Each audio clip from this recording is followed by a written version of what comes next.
안녕하세요. 어디서도 보지 못한 퍼포먼스로도 내 마음을 사로잡는 이장원짜님. 저 이장원짜님 있잖아고요. 이장원짜님 원짜입니다. 잖아 사인서. 언밸런스인 것 같아요. 저희 되게 다르잖아요. 근데 저희가 밸런스 맞게 딱 이루어진 팀. 발칙한 애들. 프리스타일 랩을 하다가 나왔어요. 있잖아 바보라고 하면 언짢나 딱 하는데 있잖아 언짢아 이찮아 원찮아 이렇게 된 거죠. 진짜 미친놈. 왜냐면 근데 그게 숨어 있어서 더 멋있는 친구예요. 그래서 사실 반전 매력 있죠 원찬이. 오직 음악을 할 때 그 미친 면이 뿜어져 나오는 게 되게 매력적인 친구예요. 사실 저도 평소에 조금 약간 춤도 안 추고 평소에 좀 제가 좀 더 점잖으면은 제가 무대 위에서 섹시할 것 같다는 생각을 좀 해본 적 있어요. 근데 이 친구는 그렇습니다. 평소에 좀 조용하고 차분하다가 무대 위나 랩할 때는 진짜 미친 사람이 돼버려요. 근데 진짜 그게 멋있어서 같이 하는 이유고. 발냄새. 한 번 맞고 나면은 계속 신경 쓰이거든요. 지금도 나는지, 아직도 나는지, 남들은 맡을까, 안 맡을까, 뭐 이렇게 고민되고, 일단 대중적으로는 별로예요. 그러니까 큰 줄기로는 별로다. 좋아하는 사람이 별로 없죠. 불쾌함을 유발하고, 약간 짜증을 유발하지만, 이게 한 번 신경 쓰이기 시작하면은 계속 체크하게 되고, 관심을 가지게 되고, 어느 순간에 나쁘지 않은데? 사실 나 발냄새 좋아할지도? 이러면서 계속 맡고 있을 수도 있단 말이죠. 처음 봤을 때는 좀 별로일 수 있고 호감이 아닐 수도 있고 하지만 시간이 지나고 어느 순간에 나도 모르게 중독되어 있는, 하지만 내가 이걸 좋아한다고 말하기는 힘든 그런 애매한 선에 이 친구가 존재한다. 동물 발냄새면 꽃순내라고 해서 맞잖아요. 그런 냄새? 제가 하자고 했죠. 프로젝트 그룹을 2016년에 시작하면서 이짠 원짠아가 됐어요. 그전에는 이찬 원찬 혹은 이찬 장기하 얼굴들 같은 거, 서태지와 아이들 같은 거. 사실 중학교 때 교회 친구라서 엄청 오래된 친구긴 해요. 그때 맨 처음 만났을 때는 서로 힙합 음악을 좋아한다는 건 알고 있었고, 고등학교 때 같은 학교 진학하면서 축제 무대에서부터 같이 했죠. 제가 이제 노래방에 딱 앉아 있으면은 오디션을 보러 와요. 그 중에 저는 이제 원찬이가 딱 눈에 들어왔죠. 일원동 B, 일원동 JYP, 일원동 에미넴. 그때 동전한님 노래방 제가 딱 끝날 때 동전 한 번만 기회를 줄래? 그래가지고 그때 총 오디션 시간이 8분이었는데 다른 참가자가 못 들어오고 끝났죠. 그 원찬 이렇게 반에서 나오라고 한 다음에 마음에 들었고 더블링이나 한번 쳐. 실제로 첫 축제 때는 더블링 맞췄어. 원 벌스 이상 내주지 않았었어요.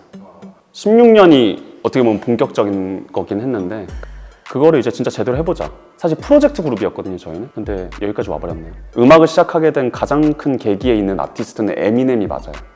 에미넴 노래 들었을 때 너무 충격이었고, 그 만든 업적조차도 너무 충격적이고, 사실 힙합씬에서 백인이기도 했고 기존의 힙합에서 다루지 않던 메시지 가지고 북미를 아예 잡아버렸잖아요. 그냥 온 세계를 잡아버렸잖아요. 근데 그게 사실 지금의 목표기도 해요.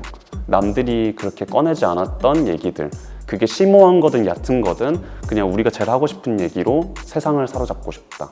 딱 그런 논리에서는 사실 에미넴의 길을 걷는 것도 맞고, 그런 면에서 에미넴이 롤모델이죠. CCM 그 중에서도 집회 음악을 좀 좋아하는 것 같아요. 왜 그러냐면 어떤 작곡가나 아티스트를 특정할 수는 없지만 그 음악을 가지고 모두가 어떤 상황이나 감정을 공유하고, 누군가는 힐링을 하고 누군가는 기쁨을 얻고 누군가는 위로를 얻고 막 이러잖아요. 저희가 만든 음악도 약간 그렇게 활용됐으면 좋겠다. 그래서 약간 챌린지를 추구하는 것 같기도 해요. 저희 노래인 줄도 모르지만 어떤 사람들은 저희 노래를 이미 즐기고 재미를 느끼고 있잖아요. 제가 음악을 좋아하고 약간 감명 깊게 느끼는 부분이 약간 그런 집회 음악 같은 그런 걸 좋아하지 않나. 각주로 붙이자면 저희가 둘이서 처음으로 했던 음악은 교회 음악이에요. 근데 힙합을 곁들인. 저는 사실 그 본토 힙합을 들으면서 그분들이 이제 삶에서 겪는 스트러글링 한다 그러죠. 그라인딩 한다 그러고 약간 그런 것들을 음악으로 풀어내는 걸 보고 나도 어디서 스트러글링 하고 있나 그거를 찾아요. 근데 한국은 너무 안전한 사회란 말이죠. 그래서 스트러글링 하는 거를 찾다 보니까 이제 내리면타라든지 아니면 뭐 마마보이라든지 약간 그런 소재, 돈 내고 만드세요 이번 트랙 같은 거, 약간 그런 것들에 약간 초점 맞추면서 작업을 하게 되는 것 같아요. 네. 꾸준히 하고 있을 때 잘 나와요. 그러니까 뭐에 진짜 막 아티스트처럼 영감을 받는 게 아니라 의외로 그냥 집에서 그냥 비트 찍어볼까 했을 때 잘 나와요. 대부분 그랬고 사실 내리면타 이런 불만류 말고는 실화를 써본 적이 없는 것 같아요. 그러니까 좀 상상했을 때 오히려 영감 더 잘 받는 것 같아요. 근데 바이브는 묻어 있을 수는 있겠죠. 이 노래가 소중하다라는 차원에서는 있잖아 언제나 노래가 있거든요. 어떻게 보면 지금의 저희의 시작을 만든 노래기도 하기 때문에 사실 그 노래 때문에 프로젝트 앨범 진짜 단번에 시작한 것도 있고 어쩔 땐 그냥 재밌는 노래 들리다가 어쩔 때는 그냥 마음 뜨거워지는? 만들 때는 저희가 그렇게 막 감동적으로 만들거나 그러진 않았거든요. 그냥 어떤 논리였냐면 팬들이 생길 거니까 그 팬들을 위해서 팬송을 만들자. 그러니까 팬들이 있는 상태에서 쓰는 게 아니라 팬들이 있기 전에는 왜 팬송 못 써? 이런 생각이 들어가지고 쓰게 됐고 나중에 그 노래를 콘서트에 불렀을 때 괜히 약간 울컥하더라고요. 팬들한테 부르는 세레나다거든요, 그 노래가. 가사도 잘 보면은 뭔가 되게 따뜻하고 저희 팀명이 생겨나게 된 노래기도 하고. 저는 그 어중간한 음악. 제가 항상 거울을 볼 때마다 느끼는 게 있어요. 진짜 어중간하다. 이 어중간함이라는 게 사실은 가장 나답고 보편적인 거 아닌가? 물론 너무 예쁘고 깔끔하게 딱 성형해가지고 예쁘고 잘생기게 할 수 있겠지만 그건 어쨌든 간 취향이 딱 변했을 때 바뀔 수 있다는 말이죠, 유행이. 기억도 할 수 없겠지만 어쨌든 간 질리지 않고 자기애로 차기 시작하면은 꽤나 슴슴하게 즐길 수 있는 거 아닌가.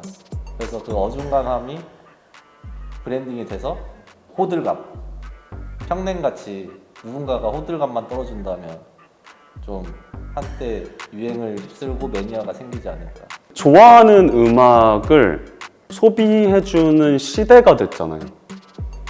천천히고 빠르고는 없는 것 같고 그냥 자기 음악 하고 있는 게 중요한 것 같아요.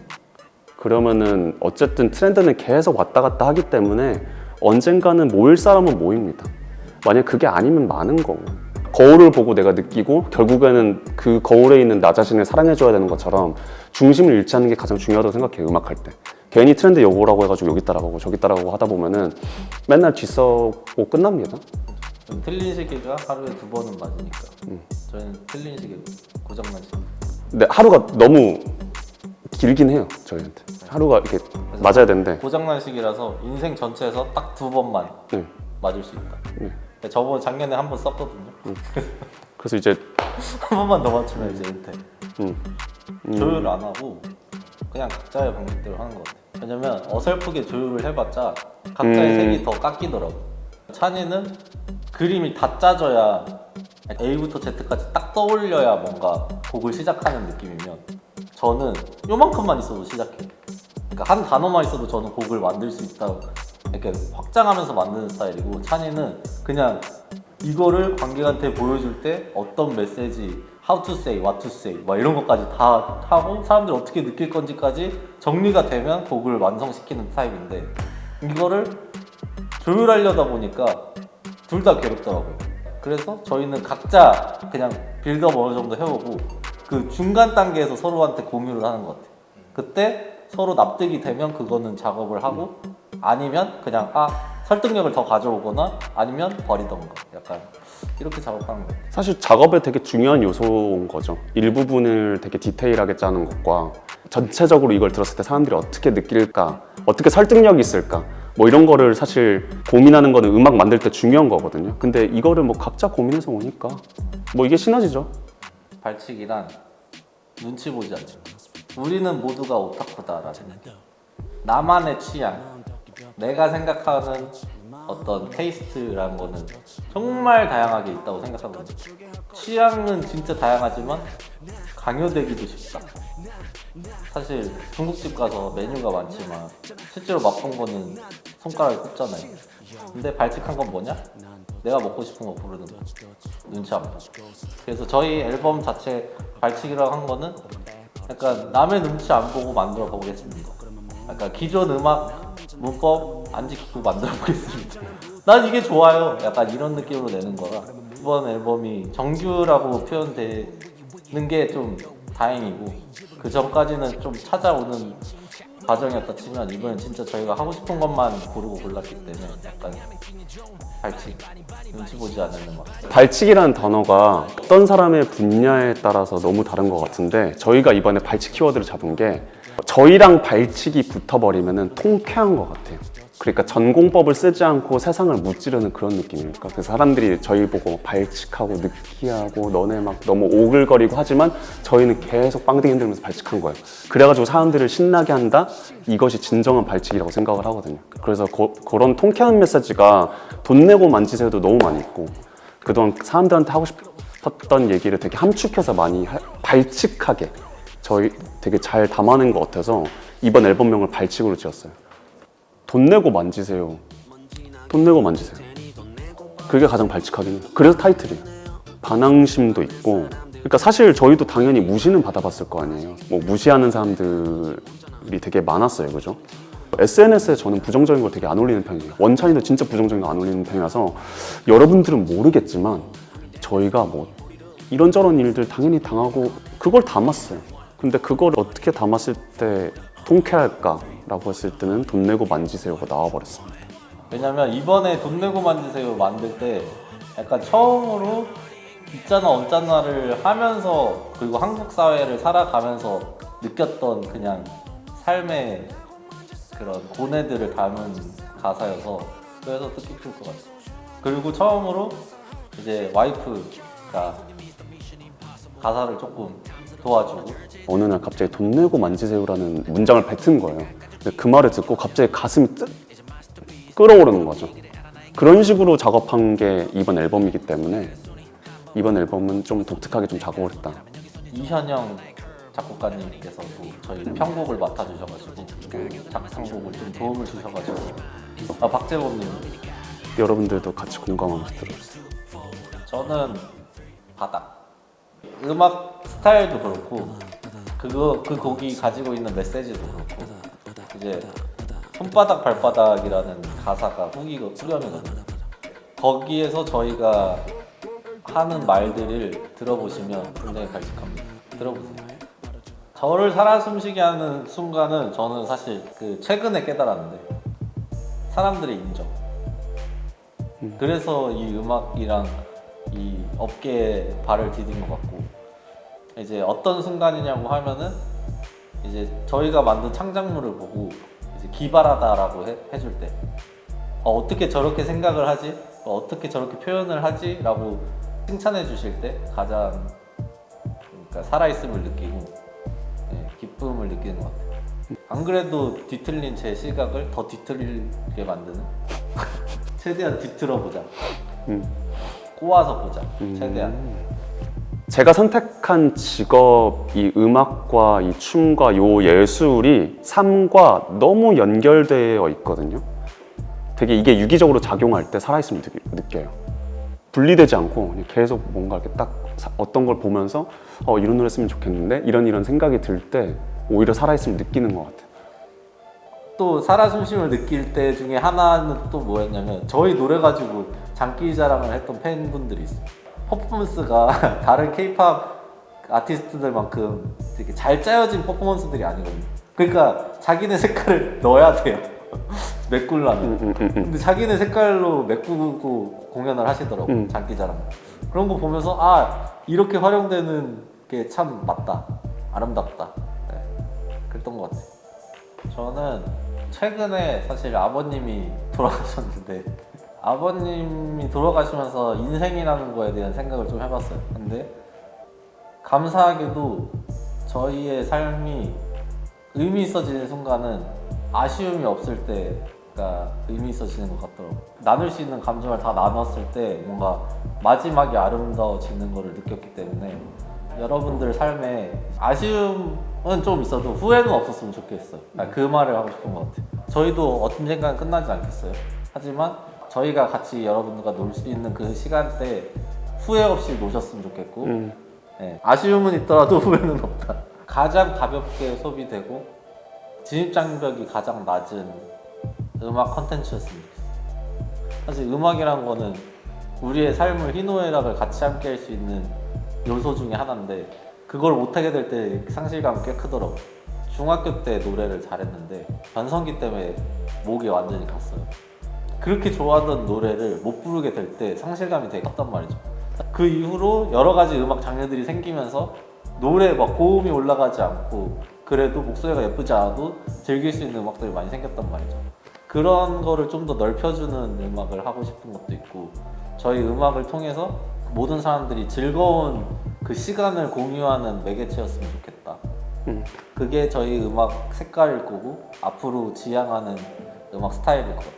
그래서 이번 앨범 들어보시면 남녀노소 누구나 부를 수 있는 수준의 가창과 어떤 보컬들이 들어서 다 같이 남녀노소 할아버지 할머니 영유아까지 즐겨주셨으면 좋겠습니다. 진짜 즐거운 거는 비즈니스가 아닐 때 즐겁잖아요. 강재창 대표와의 무대 무조건 해보고 싶어요. 친구기 때문에 할 수 있는 걸 해보자. 평소에 우리가 즐기는 거 있잖아요. 그 바이브를 그대로 전달하고 싶어요. 그러니까 우리가 놀듯이 너네도 놀자. 그러려면 뭐를 해야 되냐? 강재창이 무대 위로 올라와야 돼요. 다음 단계는 그거밖에 없어. 저도 누군가의 음악의 소비자였고 머릿속으로는 항상 모두가 내가 그 가수와 동질감을 느끼면서 음악을 즐기잖아요. 노래방에서 나도 그 노래를 불러보고 그 사람처럼 노래도 해보고 내가 그 사람이 되어도 보고 내 스타일대로도 불러보고, 저는 그게 음악의 완성이라는 생각을 하거든요. 상징적으로 강재창 대표가 무대에서 같이 하는 거지, 그거가 의미하는 바는 모든 팬들, 그러니까 모든 사람들이 그랬으면 좋겠다. 저는 예술은 삶이라 생각하거든요. 저희 있잖아 혼자의 음악의 완성이 그때일 거라 생각해요. 많이 응원해 주셔서 항상 너무 감사드리고, 앞서 말하듯이 저희는 계속 이런 짓 할게요. 같이 놀아주세요. 이거 보시는 분들이랑 약속을 하고 싶다면 저는 저 다음을 보여줄게요. 그럼 여러분들은 이 음악을 즐길 때 여러분들 다음을 보여주세요. 이상입니다. 9년 만에 저희가 첫 정규 앨범 발칙을 발매합니다. 여러분들 많은 관심 가져주시고요. 정말 저희다운 앨범 준비했어요. 정말 지 멋대로 만들었습니다. 여러분들도 지 멋대로 즐겨보세요. 후회 없게. 이렇게 즐겨주시고 마음 표현은 물질로 해주시면 감사합니다. 왜냐면 돈 내고 만지세요.